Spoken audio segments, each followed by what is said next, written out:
Sumulat ako ng love letter para lang makapasok. Friends, I want Lakers and OKC. Hi guys, it's your Tito Tonyo. Dito tayo ngayon sa event ng Derrick Rose. When?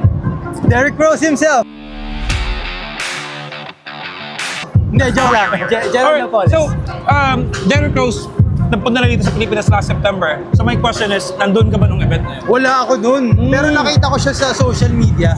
Okay. Nainggit ako. Nainggit ka. Nainggit So, ako. talagang minake sure mo na dapat ngayon, makita mo na sa end of flesh. Oo, sumulat ako ng love letter para lang makapasok dito. Okay, so having said that, itong event Arena Plus is about the NBA playoff, the upcoming NBA playoff. So ang tanong ko sa'yo, Gerald, sino sa tingin mo maghaharap sa Western Conference and sa Eastern Conference? Eastern Conference, I think, I don't know, I hope it's, well, ang ganda ng laro ng Detroit eh.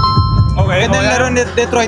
I want Detroit and Knicks, New York Knicks. Okay, Eastern Conference.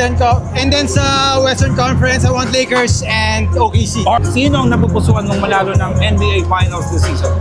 Actually, ang nakikita ko lang sa mga semifinals bracket, the usual teams. Siyempre, papasok dyan.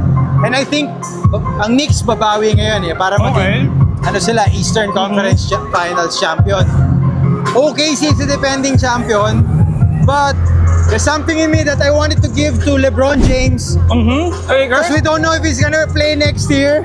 Yeah, Diba? So, there's like uncertainty. and he has a very good season this year, so I think Lakers will go to the finals in the Western Conference, and I hope they go to the finals. Okay, follow-up questions about that. So, Lakers will go to the finals, right? Yeah. Is this regardless without Luka and AR?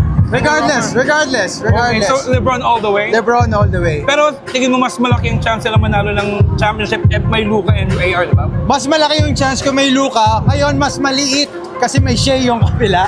Alright, so narinig muna natin kay Gerald Napoles, guys.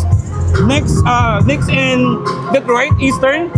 Lakers and OKC Western, and Lakers will win the championship this year. Yes. Runner-up, honorable mention tayo, Boston Celtics. Yeah, Boston. Honorable. Pwede, Alright. di ba? Guys, thank you so much, Gerald Napoles. Thanks, man. Thank you, sir.